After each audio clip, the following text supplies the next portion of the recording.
Okay, what we should probably do is close the windows if you're going to do that. I'm just getting the levels. What levels? The microphone levels. Can you hear Benja? No. Okay.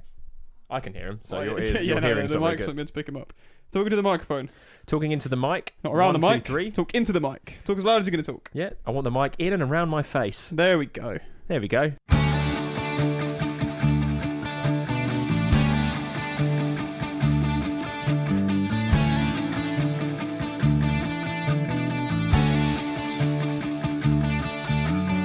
Good morning, good evening, good afternoon. Good everything. Welcome to today's episode of ProgLock podcast featuring you, the Thomas. listener. Hey! You got me there. Got you a done one. Done Me one. and Done you like a kipper. Done a significant... Done you a right one. It's featuring myself, Jackus Lockus. And myself, Thomas Lock. Thomas's Lockus. Lock. Yes. Yeah. How are you? What's going on? You alright? Yeah. Just a little bit livid today. Bit livid, yeah? A little bit livid, yeah. You can't recreate another person's podcast on our podcast. Oh, it's funny though, isn't it? Yeah. Some people will get that reference, most people won't. Yeah. So... Let me stop you there. What's a Babylonian? Right, let's not do that. Let us know if you know exactly what podcast we're talking about. Yeah. And the fact that it's not actually a podcast. We do have a third member today. We do? It's not a euphemism. My son... God's sake. Oh no. My baby Ben, the baby Ben is here with us. My son Ben. Another reference from something else that we didn't create. What do you mean? What's that reference to? Ben, the baby. Well, no, I did make him. What? Oh no, that wasn't referencing Gavin and Stacey. No. No, I call him Baby Ben, the baby Ben, or Baby Ben, the baby Ben. So it's Baby Ben in brackets, the baby, and then in more brackets, Ben. In more brackets. Brackets inside brackets. So you might be That's hearing... going to be a bit confusing when he goes for his first passport. It's true, Baby Ben, the baby Ben. So you might be hearing him wiggle a bit in the background. I doubt it. These are good microphones. We'll ignore him when he starts crying and screaming. Down the micropoles into the loudy speaks. So you should introduce the episode. You're running the show. Well, we're both sort of co-running it. I'm your assistant. No, you're assistant to the co-runner. What? Damn it! I just called myself a co-runner. Okay. Enough references from TV shows that are awesome and podcasts that are also awesome. We're basically going to go through, and today the first episode is Voyager, Fearless in Love, which I understand that today, as we record it, is, well, towards the end of September, and the album came out on the 14th of July. Well, we were going to review it the same week it came out, but you weren't available. That was the idea, but I realised we put a lot of pressure on ourselves if we try and do that. Like, for example, I'd like to see the Stephen Wilson album. You just kept cancelling on us, didn't you? So, what do you mean us? I don't know. Ben's not going to be here every time. The Stephen Wilson album, the Harmony Codex. Because I think Stephen Wilson is one of the biggest names in progressive music, so I feel like we need to try and be on it. You know? Is your suggestion that reviewing Voyager is like a low stakes introduction to the podcast because you haven't got to worry? No one's a fan of Voyager. I feel like more people will know Stephen Wilson than they will Voyager. Right. He's been on BBC Breakfast, for goodness sake. Right. Has Stephen Wilson ever been in Eurovision? No. So is my guess. Right. Because I don't know. But you're right. Yeah, Voyager. I mean, they've. The funny thing is that if anyone asked us, or I say us, me in Pet Needs, do you want to go on Eurovision? Or we'd be like, no, I don't want to humiliate myself. But they did really well. No. Yeah, because that's who you're going to be. You're going to be known as the band that were on Eurovision. And because we're from the UK, you're going to be the one that came last in Eurovision. So this does actually touch on like the first thing. I've only got like 3 notes really on this. I've got a lot to talk about, but I've only really got 3 things that I've written down to remember. And one of them is that when you said, let's review this album from Voyager, I'd never heard of Voyager before because I'm obviously not cultured enough. Have you heard of Stephen Wilson? We have heard, so that's my point. Continue. No, but I googled Voyager. I googled Voyager just to be like, let's check them out first because I haven't not remember anything about them. I've vaguely heard of them, and the first thing it says on Wikipedia is like, Eurovision entries, and I was like, all right, I'm not sure this is appropriate for this podcast, so I gave the sorry, do you hear Ben in the background there going? He agrees. I gave the album a listen. Yeah, it opens with like a little dance beat and like electronic beat, and I thought, is this the right album? So I paused it. Yeah. And I was like, I'm not sure that's right. I need to check with Jack. And double check what you said. I sent you a picture of the album art, didn't I? And I said, this album. Is it this one? Are you sure? Yeah. And and then obviously like a minute into the song, the guitars kick in, and I was like, oh yeah, definitely this album. Well, this is the thing. This album is, I suppose, the reason why I love prog so much is you can just break all boundaries, and that's what progressive is to me. It's not going through the generic route of a pop or a rock song. Is anything? I think anything that pushes the boundaries of what you would expect to hear on the radio is progressive, in my opinion. Obviously, it's all subjective. Even genres are subjective at this point. But my point here is that Voyager are, I suppose, an electronic dance gent band at times, which then makes them progressive, in my opinion.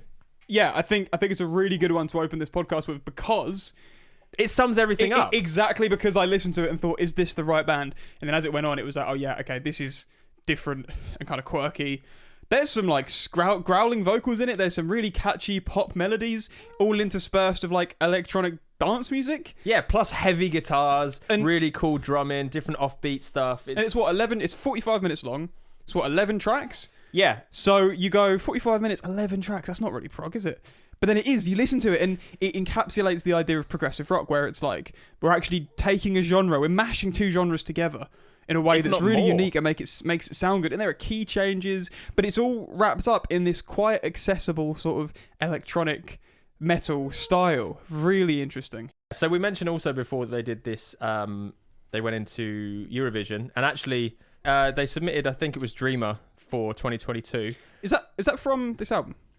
It is, yeah. I didn't think it would be. So that we'll go into like their marketing. I say it's not theirs, is it? It's from the label. But well, yes, it's all to do with the band. It all wraps up how you view the band. It's like I remember when Dream Theater moved to Inside Out, and suddenly they started being a lot more open about their recording process. Yeah, they did like backstage stuff and lots of like little videos here and there. Yeah, so they obviously made more of an effort there to say, right, we need to not rebrand the band, but change the marketing strategy a little bit to get people more involved. I think that is part of the band because it's part of the band's image, like even if it is through the label, right? Yeah, well, they're the ones doing it, and then they can either do it or not. I guess. It's like you wouldn't not talk about a Pet Needs tour because you didn't book it.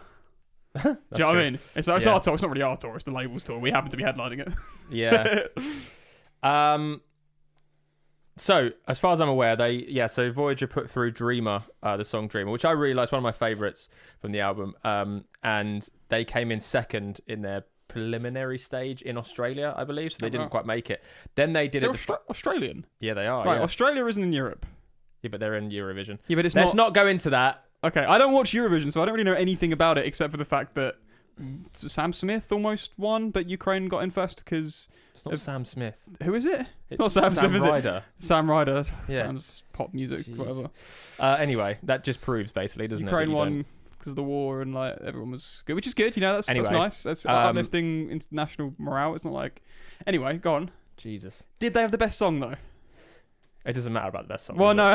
Anyway, Voyager then put through a song called Promise, which I think is a weaker song. It's a good song, but it's weaker, I feel like. Oh, no, I really like Promise. Do you? I assume they can't favourite. do the same one twice. That's probably why they didn't do Dreamer. And they got through into the finals. And it's quite cool, actually, having that sort of genre of music in Eurovision. Was it Lordi? Is that the band? Oh, ages ago. I think they won it, didn't they? They might have done. Which is really weird because that's proper out there. I kind of respect. That's I don't idea, watch though, Eurovision, but I do appreciate there is different sorts of music that goes into it rather than just like the kind of pop you'd expect. I don't know. There's I like Eurovision because there's quite a few like cool styles in there, and I like the idea of it. I think if we were to like organise like a Eurovision party sort of thing, I've done a few of those. I'd be all over that. Yeah, and it is fun. It's a long night, but it is good. It is but fun. it's like we do that for like, well, you don't, but like I've previously done that for like US elections and UK elections, and it is always fun to like see the results come in and then right. So how I found Voyager, by the way, was I put on a prog metal playlist on YouTube. Just I don't know who. I think it's someone who put it together. I'm not sure who did it. And I found a few bands that I really like from there, like Molly Baron as well, who have just released an album. I hope we do theirs at some point. And that's how I found Voyager. And actually, I can't stop looking at him. Sorry, because he's looking at me. Stop it. Anyway, I found them on that, and I saw the Dreamer song and video on that, and it was really, really cool. They do this like this swirl before a big heavy note, and there's like a break in between. It just caught my attention straight away. And it's just really groovy. It's like a dance thing, and then it comes down into this really heavy riff. And I thought it was really cool. We'll go into the songs in a sec, but in terms of their marketing, I had a little... It's frustrating, I think, sometimes. I personally thought that they had far too many singles out, and I feel like a lot of bands are doing that now. Well, how many singles did they release? 5. 5? It's only in total, 11 songs on the album. Exactly, 5 out of the 11. Which I just think is too much, because basically... So you make money, though, innit? Yeah, but it's difficult, because I understand that most people will listen on streaming platforms now, and they listen to singles, and they don't have time for albums, which I just disagree with, especially in this genre. I feel like one of the things I love about this genre is that you just take the time out and you listen to an album in full. The thing is, you say this genre, but they straddle genres, right? They're simultaneously appealing to like people that like pop, people that like dance music, people that like metal, people that like gent, people that like prog. It's all of these things mixed into one. So perhaps makes sense for them to maximize their exposure. I don't agree with, that's still another. It's another label thing, though, isn't it? It's like, well, how can we get more sales? Well, let's put out loads of different songs individually. But that's the benefit. They can appeal to everyone. So if you want to listen to the album, you listen to the album. If you're the kind of person that just listens to singles, like you don't really care about music that much, just chuck something on in the background, then you still have that option. It still will immediately grab you and like. Yeah, to the issue for me is that with the singles, and also you can just choose to go, you know what, I'm not going to listen to the singles. I just want to listen to the album when it comes out, which is fine. But it's so when it comes out and it goes, oh, new song, you sort of go, oh yeah, let's go, let's try it, see what it's like. Well, it's really difficult not to listen to as singles. A comparison, you probably won't know this, but Big Train, after the release of their album Common Ground in 2021, did something they called, I think it was Stay Connected. And they basically released one single a month every month for 6 months. And then... So 6 songs. Yeah. But they were actually 6 songs from an album that was 10 songs long, or 9 songs long. And unfortunately, kind of because of the unfortunate passing of David Longdon, their singer, when he died, they then sort of... I think... I can't actually no. I think they might have announced the album before he died, but they were sort of 3 months into this, we're going to release one single every month for 6 months to see how it goes thing, when they announced they were just going to do it as an album instead. I don't really know what happened there, it was a bit confusing, but then the album comes out and it's like, well, I already know most of the songs from this. In fact, I think there was only 3 songs on that album that weren't released as singles, so you already knew the album. And another issue, Bare Naked Ladies did the same thing with their album Fake Nudes, and great name. What did you say, like? Because it's a funny name. They released half the album in singles, and then not only that, it was the first 6 songs of the album, 12-song album, and they released them in order. So when I listen to that album, it's like 2 albums for me. It's the first 6 songs that I knew for ages, and then the second half of the album. It's a really weird way of doing it. Do you listen to the singles and reflect back on where you were when you first heard it? So they seem like... I'm far less... here comes another single. Rather than going, oh, this is the next song that they've deliberately put in this order, it's more like, oh, here's that single from... I don't listen to the album. I listen to maybe 1 or 2 tracks off of it. Right. Because the album to me is an album now. It's a couple of singles, and everything else just feels like filler. Yeah. Because clearly they were the best songs. If you're going to release half the album, you obviously can't be that confident in the rest of the album. So, why weren't these songs the singles instead? I think 1 or 2 singles, even then, like maybe 1 single, 2 singles, I don't know.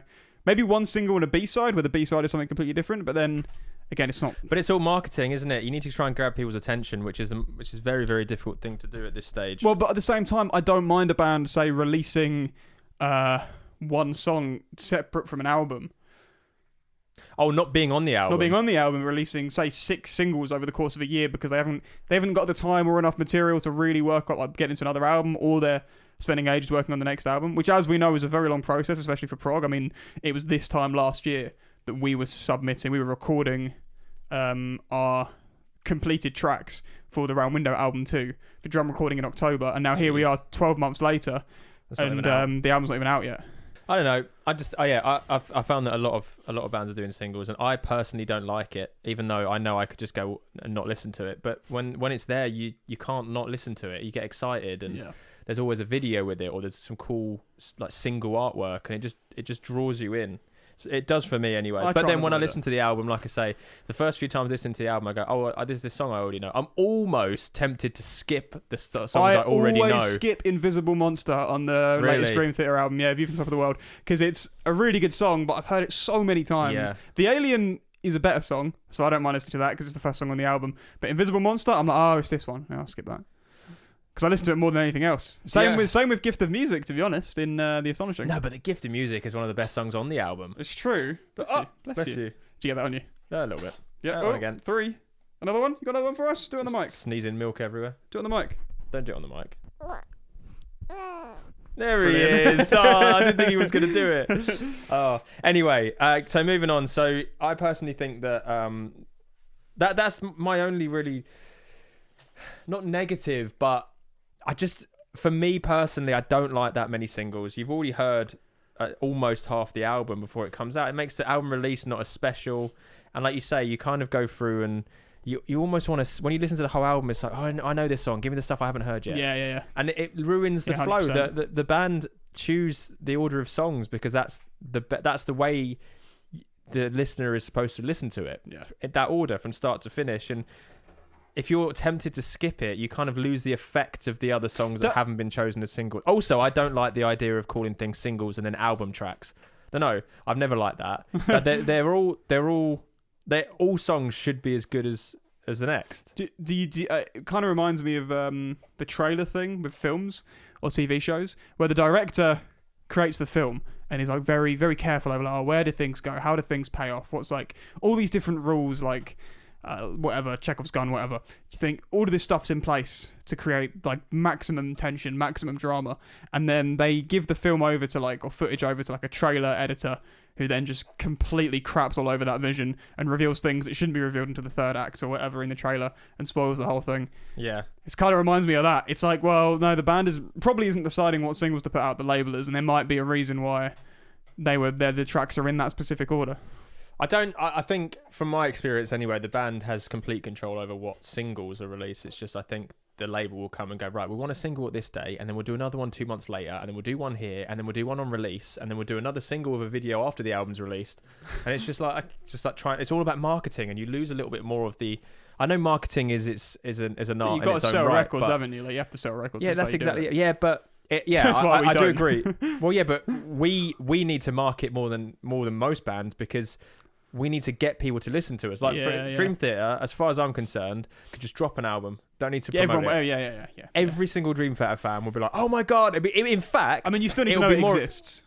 Yeah, but they will, because they'll post it on the day, going, "Oh, new album out now," and that'll be the most exciting thing. I'll be like, "Oh my god!" I'll phone you up, and go, "Tom, they've done this again." Get together, because we have a tradition where we'll get together and listen to the album the whole way through together first. So, in fact, I remember with The Astonishing and with Distance Over Time, I remember sitting sitting at a parent's house. And then you came over to mine for View from the Top of the World with ESIS, and we had the lights on. And we had it loud, and it was great. And I remember The Astonishing. I think it was The Astonishing, but I remember the trailer dropping, and you were working at the college that I was going to. That must have been in year 12 or something. And we were going back in the train. We watched the trailer together. And I think for the whole 40-minute trip, we just kept repeating the trailer over and over and over again. Yeah, we did on the train. I remember that completely. It was that, by the way, as a marketing standpoint for an album, was incredible. Oh, the Astonishing marketing was fantastic. It was, and just that they're changing their whole website, and they had all of, and they slowly revealed the songs.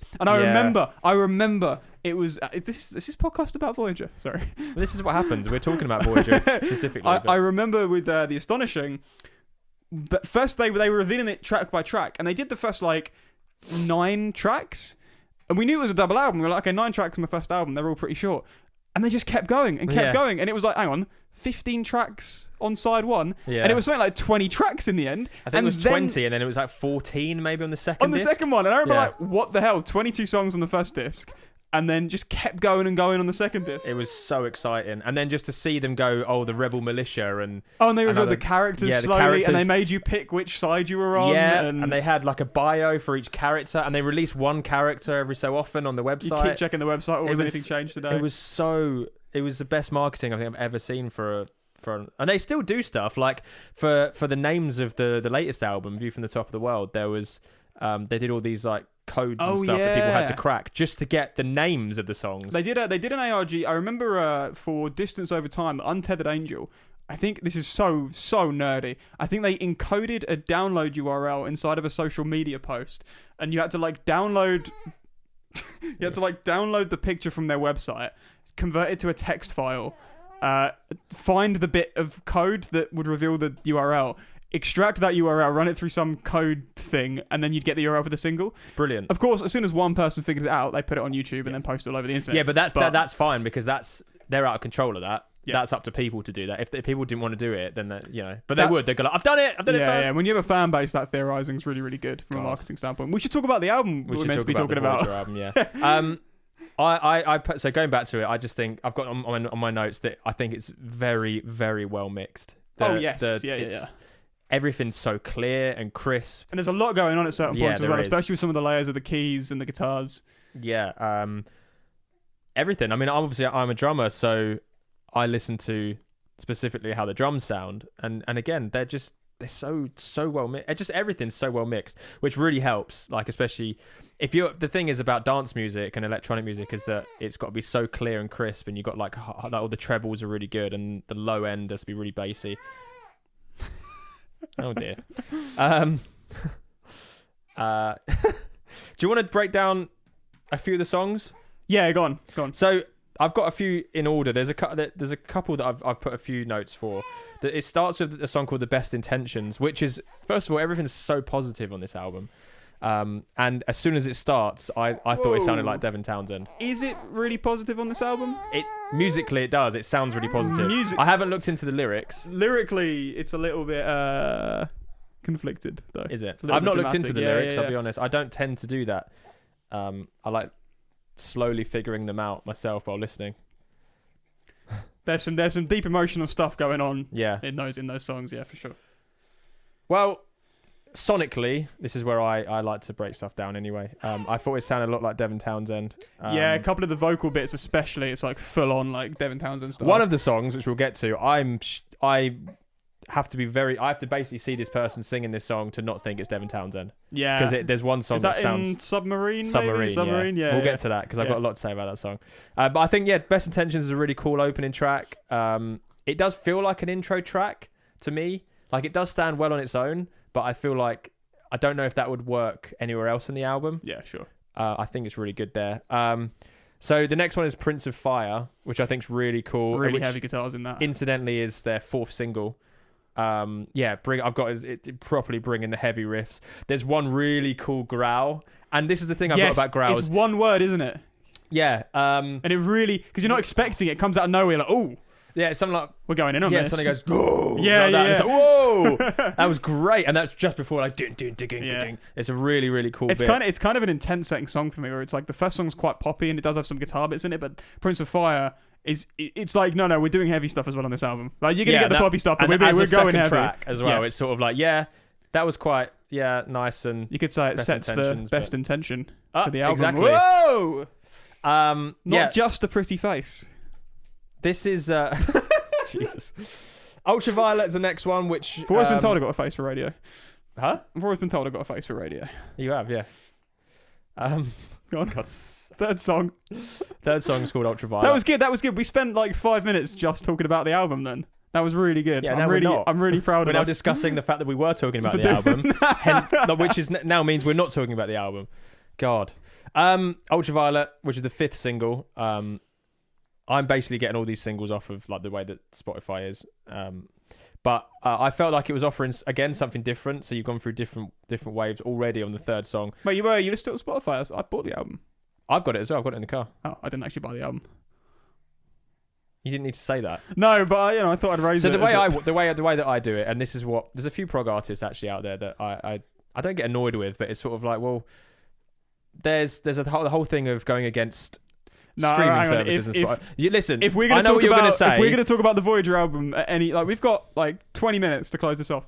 If we're going to talk about the Voyager album, we need to not get onto this discussion. All right. Well, my point was that I have bought the album, but I've only bought it after listening to it about 3, 4, 5 times on Spotify. Going, do you know what? I can, because I'm a musician. I don't have money. You could have done that on Bandcamp as well if they were on Bandcamp. I don't think they are, but well, they might be, but that's not the point. Spotify is very easy to use. So it's Bandcamp. You can listen to everything 3 times. 3 times, yeah, exactly. Yeah. Well, that sometimes I need longer. Anyway, yeah, actually, Ultraviolet does offer something different, and there's a guy called, I don't know how his surname's pronounced, but I did look it up. Sean Harmanis. That's a great name for someone who Harmonies is involved in music. Yeah, but I always think the Deer Hunter singer Casey Crescenzo. Is that Crescendo? It's almost like Crescendo. Jeez. Yeah, I thought it was a which, by the way, name. we will be doing one of their albums because I'm starting to get really into it. He's got a great voice. Oh yeah, they're really really good. But yeah, this guy Sean Harmanis. I don't know. I'm sorry. But they had some screamo vocals, which is only in one section. I believe it's towards the second half of the song. But I've written it down saying that it's the first time they've introduced that sort of vocal into this. They've done a growl in the previous song. Before that, it was just a lot of classic Voyager vocals, I should say. But also, yeah, this song has a little bit of screamo, but it's not overused, and that's what I think's really effective about that. I'm not a massive fan of vocals that are just the same over and over again. Yeah, I agree. I think as with anything, the thing with screaming is it's really emotional. It's really effective if it's used sparingly. If it's in every single song, it just sounds meaningless to me. It loses its impact. Yeah, for sure. It gets 100%. It's almost like white noise after a while. And we've got so we'll keep going through. So the next song I think this is the next song on the actual album. But the next one is as we mentioned before, is Dreamer, which was the second single. It's been out for a long time. That song, like we said, it was they put it through Eurovision 22. That's a joint favourite of mine, to be honest. Mainly because it's not nostalgic yet, but it's it's what made me interested in this album and Voyager is this song Dreamer. I thought it was really really cool. It's a very short song as well, which is quite effective. I believe it's exactly 3 minutes, which it doesn't seem like it goes by that quickly, which I think is really really effective. I feel like all the songs on this album are a little bit too short. I keep finding that they'll get into a guitar solo, and I'm like, oh, awesome, let's go, and then it's over quick. within like 15 seconds. And That it's may like, be there was an opportunity there. That may be their electronic side coming out. Well, I mean, let's do some banger tunes rather than let's do a soundscapey epic track. Yeah, I would love to hear. I haven't listened to any of their other albums, but I'd love to hear like a 10 or 15 minute song. They should definitely do that. I don't know if they have. And I'm not saying just have an extended guitar solo in the middle. I mean, actually do it with like, right, we're going to do what we normally do, but it's going to be like an epic. I would love to hear what they come up with for that sort of thing. They've definitely cut off all the fat, let's just say. Yeah. In these songs, I wonder if a few of them were potentially slightly longer in demo form. I mean, then they just because there's no part in any of these songs that I go that was too long. That went on for too long. Yeah. Like, the last track in the album's 5.5 minutes. That's a good length for this sort of song. It's a nice length, but it still feels too short. I feel like they are very good songwriters, and I believe it's the singer who's majority the songwriter, I believe. By the way, I don't want to sound ignorant, but I deliberately don't look into bands too much because I want more surprises when the next album comes out, or if I go into their back catalogue. I've listened to a few Voyager songs on a previous album. Maybe it was the previous one to this, and I wasn't as massively keen on it because I don't think there's as much variation. This one just hits really hard, and I feel like if I look up to new bands too much, then the surprise is sort of gone, and you go, oh yeah, Larry did this, or Dave did this, or and it's sort of like I prefer it going, oh, who are these people that have done this? I like the mystery sometimes before, especially when I'm looking into an album, into a band. We'll move on to we'll skip a couple. No, I do think that certain bands like for me, Big Train, like Marillion, and for like more us like Dream Theater, Neil Morse, Transatlantic. When you get to know the ins and outs of the music, it becomes less special. Yeah, 100%. Yeah. I actually think we'll go into Dream Theater again, but I think they do it in a good way. That they are quite private people, and they've just suddenly come out. I think it's good to look up to someone like that if you know the ins and outs of every single thing. The only thing I've got against Big Train is that they release so much stuff that you kind of get saturated by it. I feel, and because especially when they go, oh, there's a new album out. Oh, it's just B-sides from the last album that didn't make it. That is an issue with Big Train is they do it, but they haven't released an album since 2022. To be fair, which I know is only there's last a reason year. for that as well. Yeah, there is, but they're getting their their band back together. Also, that's not actually true because they released a re-release of 4 songs. That doesn't count. But it is an album. They with actually, that fooled me because you got I messaged. I was in the gym and it came out. It came up on Spotify. New album, Big Betrayal. I was like, oh, I'll check it out. And then I went, hold on a minute, and I think I messaged you, and I was just like, is this a new album? And then I looked back up onto Wikipedia because there was no, I didn't know anything about it on the actual album on Spotify. It didn't say that it's a re-release or these songs. And then I realised, this is just 4, 5, whatever it was, songs that just remixed. Is that what? Not just remix. There's additional instrumentation and changes and stuff, but. Yeah, and the other thing is, say like the first track on it is East Coast Racer. This is the 5th version of East Coast or 6th version of East Coast Racer they've released. Yeah, and it's a fantastic. It's probably their best song. It's the most iconic not even song. Redone.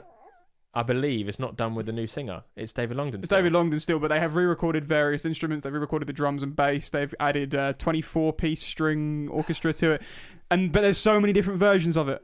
When I say like 5 versions, I'm including 2 live versions, by the way. Well, no, 3 live versions. There are 3 live versions of it. Which is, again, why are they... And a 4th one, because they played it on their most recent tour, and they're making a DVD of it. So there's going to be 5, 6, 7 versions of East Coast Racer. It's too many versions of East Coast Racer, Greg.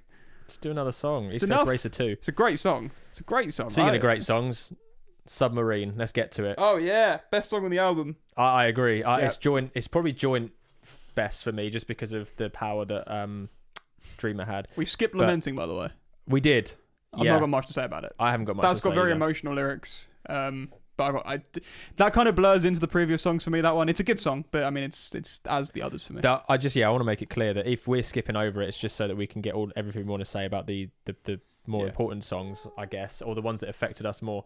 But there's not a single song on this album that I would skip at all. I think they're all just as good as each other, but I prefer certain ones because of certain reasons. But Submarine, have you seen the music video for it, by the way? I haven't, no. There's 2 videos that I've seen. There's basically, they all dress up as... Because the thing about Voyager, I've noticed, is that they don't take themselves seriously at all, which is great.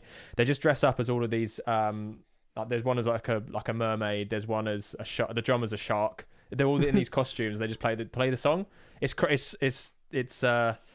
really good. And then there's a drum playthrough where it's just the drummer. And I just thought that must have been like really difficult to play, but so it just shows that they don't take themselves seriously, and it's a lot of fun. But I just think it's such a good track. It's so epic the way it comes in. It's so cool. Also, I think I'm right in saying this is the first guitar solo in the album. I think you might be right. Where are we? 1, 2, 3, 4, 5, 6 songs in before there's a guitar solo. I noticed it and I was like, is it really? And I think, I'm pretty sure it is. And it was a really cool one as well. And I've got it. It leads into a really cool synth solo, and there's like really cool drums in. Still too short. Then more heartfelt guitar. The guitars sound amazing. The whole thing sounds great. And then right at the end is just a complete Devin Townsend section, which I am so convinced that it's Devin Townsend. It sounds so much. I don't know anyone else that does that high note at the end where he goes,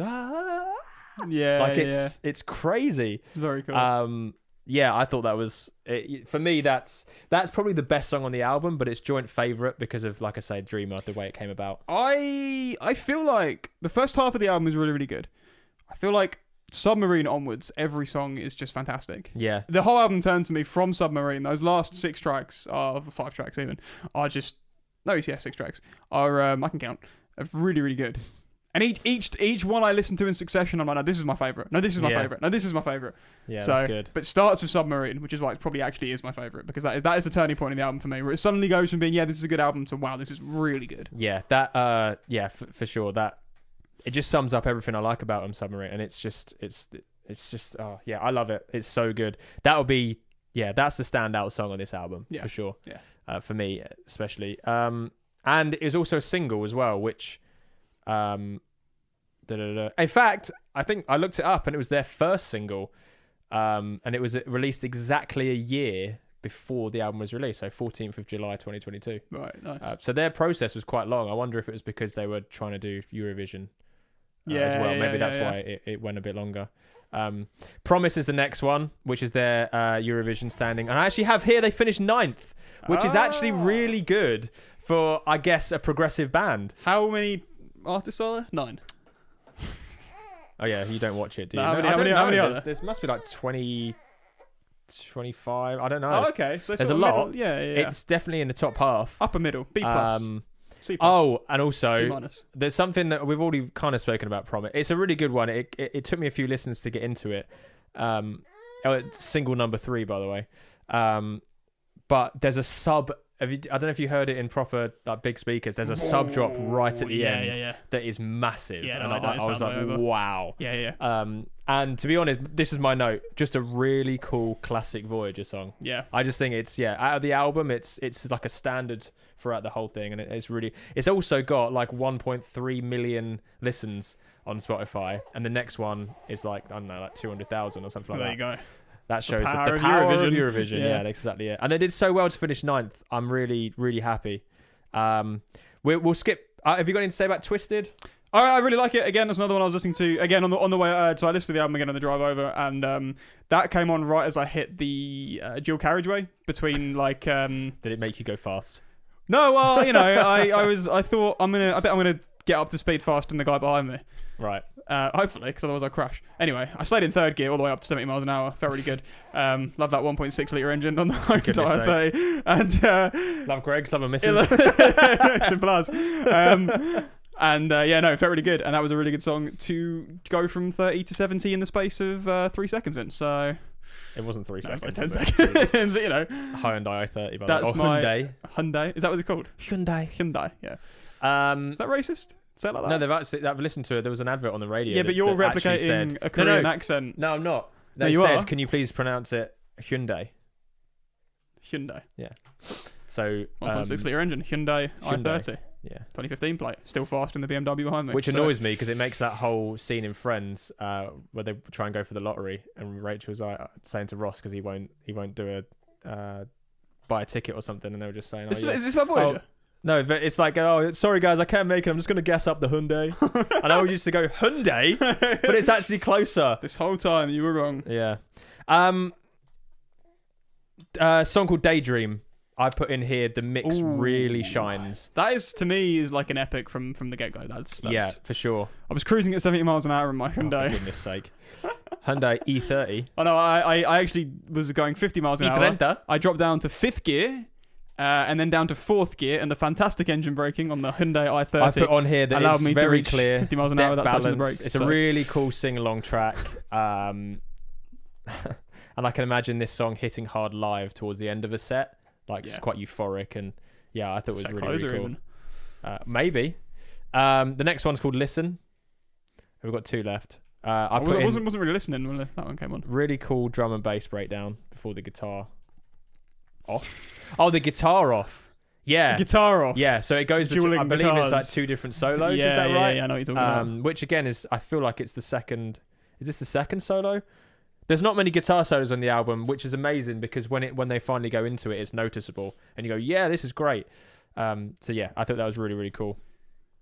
This is a really, really good album. I'm so glad we decided to do this one.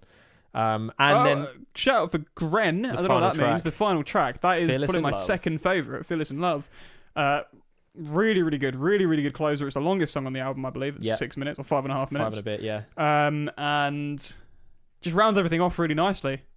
Do you know what's interesting is when I guess I get another, for me, definition of progressive music is that I didn't enjoy it as much the first couple of times I listened to it. You have to get into I just sort of thought I didn't really get much from it. It's just there, and it's. I like that this song's a bit longer. It adds a bit more variation. But then, now I'm listening to. I listened to it this morning again just before we did this, and I really, really like it, and it grows on you. And I just think progressive music does that.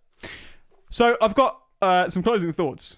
First off, earlier this year, last year before that, obviously Diego Tejeda. Left Haken. Yeah. And he's now announced. For ages, I didn't know what he was doing. He said he was working on another project, another album, but nothing really ever came of it.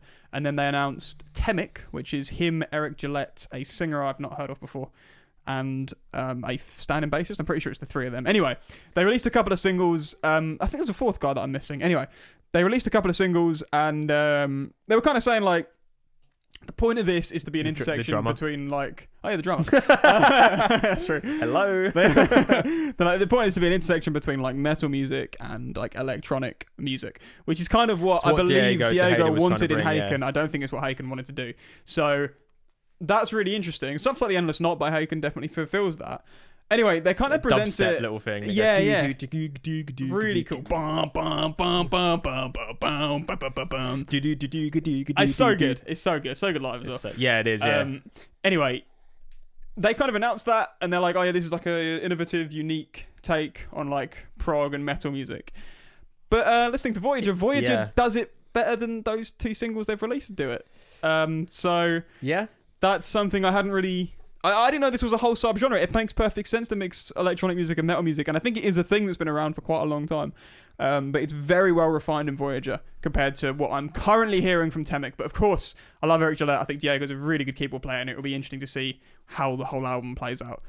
Yeah, definitely. And the singles haven't interested me that much, but I just think it's interesting that that's presented like that, whereas Voyager's like a more refined version of what they're doing. Also, you could also argue sometimes that singles are probably some of the weaker songs on an album. Well, is that it? Well, no, but then you said Submarine was a single. Yeah, no, I've just mean in general. Yeah, I think you're right with that. Yeah.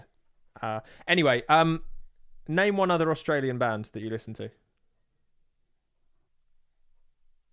Parkway Drive. Okay. I've never listened to Parkway Drive. No. I just know they're Australian. Okay. The point is that a friend of mine at school was into Parkway Drive. They've started off in Australia and they've managed to work so hard over there and then bring their music over. It's difficult. I just think it's incredible. It's difficult, isn't it? Because you have to constantly be wearing that harness and make sure you're clipped onto the... You're an idiot. Right, okay. How do they not just fall off? Explain that to me. It doesn't make sense. Jesus. Now imagine playing guitar upside down. Oh my goodness. And the strings are backwards. Anyway. Why would the strings be backwards? I don't know. It's not a mirror world, is it? Well, their toilets go the other way around. They're just upside down.